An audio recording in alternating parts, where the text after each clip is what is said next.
Hello. आज का topic है हमारा स्टेफ ऑरियस और कॉग्लेज निगेटिव स्टेफाइलोकोकस। आखिर हम किस तरह से स्टेफ ऑरियस और कॉग्लेज निगेटिव स्टेफाइलोकोकस को डिफ्रेंशिएट करेंगे।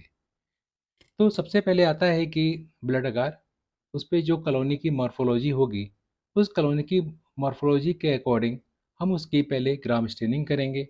ग्राम स्टेनिंग जो है वो जीपीसी इन क्लस्टर में आएगी, यानी ग्राम पॉजिटिव इन क्लस्टर में होंगे। तब हम उसका कैटालिस करेंगे।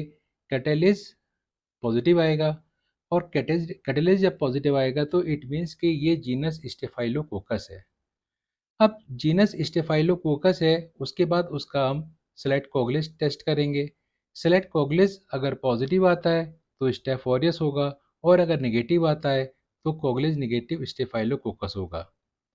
अब अगर उसका हम ट्यूब कोगलिस करते हैं तो ट्यूब कोगलिस अगर पॉजिटिव आता है तो स्टेफ ऑरियस होगा, और अगर निगेटिव आता है तो कोगलिस निगेटिव स्टेफाइलोकोकस होगा।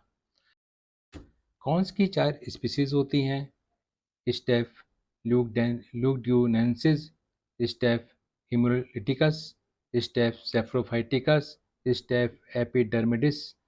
और अब इनमें अगर हम 5 mg नोवा बायोसिन अगर हम यूज़ करते हैं तो अगर वो सेंसिटिव आती है तो हमारा होता है स्टेफ एपिडर्मिडिस, और अगर रेजिस्टेंस रेजिस्टेंस अगर आती है तो हमारा होता है स्टेफ सेप्रोफाइटिकस। चलिए अब देखते हैं कि आखिर ये किस तरीके से परफॉर्म की जाती है। तो सबसे पहले हम लेते हैं कि कोई भी सैंपल अगर हमारे पास में आता है तो हम उस सैंपल को जो है ब्लड अगार की प्लेट पर लगाते हैं।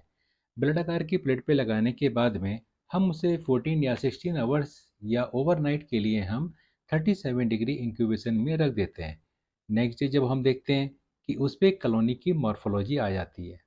अब कॉलोनी की जो मॉर्फोलॉजी होती है वो या तो गोल्डन येलो होगी, बीटा हिमोलिटिक होगी। तो इसका मतलब है कि स्टेफ फोरेस हो सकता है।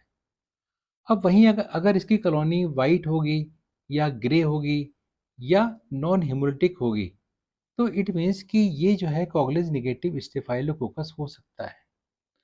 तो इसको जानने के लिए हम सबसे पहले करेंगे ग्राम स्टेनिंग। ग्राम स्टेनिंग में जो है अगर ग्राम पॉजिटिव पॉजिटिव कोकाई इन क्लस्टर, यानी कि ग्राम पॉजिटिव कोकाई का जो अरेंजमेंट है वो अगर हमें क्लस्टर में दिखाई देता है तो हम उसमें एक टेस्ट लगाते हैं जिसे कहते हैं कैटालिस टेस्ट। तो कैटालिस टेस्ट जो है अगर पॉजिटिव आता है तो हम इस टेस्ट की मीन्स कि ये जीनस स्टेफाइलोकोकस है। अब कैटालिस टेस्ट जो है आखिर लगाते कैसे हैं? तो कैटालिस टेस्ट लगाने के लिए हम 3% H2O2 यानी कि हाइड्रोजन पेरोक्साइड का यूज़ करेंगे। तो उसमें जो हाइड्रोजन पेरोक्साइड होती है, तो कैटालिस में कुछ बैक्टीरिया ऐसे होते हैं जो कैटालिस एंजाइम रिलीज करते हैं। तो कैटालिस एंजाइम जो है वो H2O2 को H2O प्लस O2 यानी कि वाटर और ऑक्सीजन में तोड़ देता है। तो उसमें क्या होता है कि जब इस तरह से तोड़ता है तो उसमें बबल्स जो हैं प्रेजेंट आते हैं। यानी जब बबल्स जो हैं उसमें आएंगे तो कैटालिस पॉजिटिव होगा, और जब बबल्स नहीं आएंगे तो कैटालिस नेगेटिव होगा। तो यहाँ पर हमारा कैटालिस पॉजिटिव आ गया। इट मीन्स कि अब जीनस जो है जीनस स्टेफाइलोकोकस है। अब ये तो हमें मालूम चल गया कि जीनस स्टेफाइलोकोकस है। उसके बाद में हम इसमें टेस्ट लगाते हैं कॉग्लिस टेस्ट।